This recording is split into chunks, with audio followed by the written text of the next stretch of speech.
She hasn't previously worked at the Fed or the Treasury Department. She didn't graduate from an Ivy League university. She has never managed billions of dollars of assets or mused publicly about the finer points of monetary policy. She isn't an economist. None of that matters to advocates for thousands of small to medium-sized banks that successfully lobbied Congress to set aside a seat on the Fed's 7-member Board of Governors for one of their own. They see in Ms. Bowman, age 47, a potential ally as the Fed revisits financial regulations a decade after the 2008 financial crisis. "It's important that we understand the pain points for those community banks," Ms. Bowman said at her Senate confirmation hearing in May. Adding that the regulatory burden has contributed to a decline in the number of independent banks operating in the USA. Lawyer with roots in rural Kansas, Ms. Bowman comes from a long line of bankers.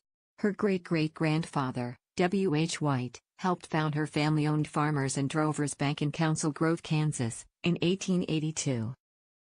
Ms. Bowman worked at Farmers and Drovers from 2010 until early 2017, when she was tapped to head the state's banking commission.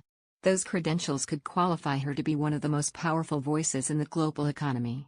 Thanks to a law passed in 2015, the Fed's 7-seat board must have at least one member with demonstrated primary experience working in or supervising community banks having less than $10 billion in total assets. Miki Bowman fits this criteria perfectly, says Senator Jerry Moran, R., Kansas. The Senate is expected to take its first procedural vote on Ms. Bowman's nomination November 14. If confirmed, as is expected, she would become the first community banker added to the Fed's board since the requirement took effect. Miki Bowman, Mr. Moran and other supporters say Ms. Bowman would bring a Main Street perspective that the Fed needs at a time when the regulation debate is dominated by issues related to big banks. They say government efforts to shore up the stability of the financial system and combat money laundering have created red tape that small-staff community banks struggle to navigate. Ms. Bowman said at the May hearing she had witnessed firsthand how the regulatory environment created in the aftermath of the crisis has disadvantaged community banks. If confirmed, she said, she would work to ensure rules are appropriately tailored to the size, complexity, and risk of an institution.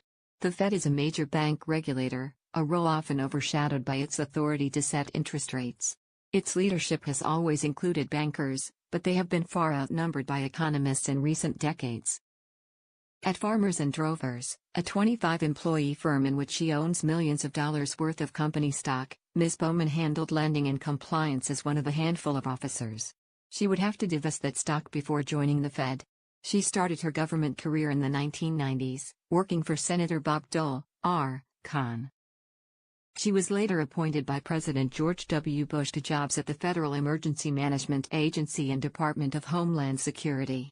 She donated $2,300 to the late Senator John McCain's presidential election campaign in 2008 and $500 to Mitt Romney's campaign in 2012. She has also served as treasurer of the Republican Party in her county. Ms. Bowman didn't respond to a request for comment. As Kansas Bank Commissioner, she has earned praise from Republican and Democratic state legislators alike, as well as industry lobbyists. Doug Wareham, head of the Kansas Bankers Association, said he has known Ms. Bowman for about a decade. Her experience at Farmers and Drovers, he said, should make her well informed about how regulations affect smaller banks and how important community banks are to rural areas. We couldn't be more pleased. It's less clear how she would approach monetary policy, the use of interest rates and other tools to guide the economy. At her hearing, she said the Fed's dual mandate to foster a healthy labor market and stable inflation is critically important to our economy, businesses, families and communities. But she generally avoided going into detail when asked about topics such as bond buying, stimulus programs, wage growth and the Fed's role in the financial crisis.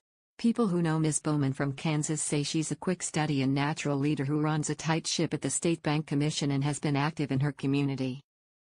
Rita Knoll, a friend in Council Grove, said Ms. Bowman has served as president of the town's Rotary Club and Chamber of Commerce, coaches her kids' soccer teams and serves as a community mentor at the local high school. She will approach the Fed job like she has approached everything in her life, Ms. Knoll said. No matter what the issue, working on the new playground for the local schools or a big banking issue for the state of Kansas, she uses the same approach in learning everything she can, finding out everybody's opinion, and then just rationally and calmly making a decision. Write to Paul Kiernan at paul.kiernan@wsj.com.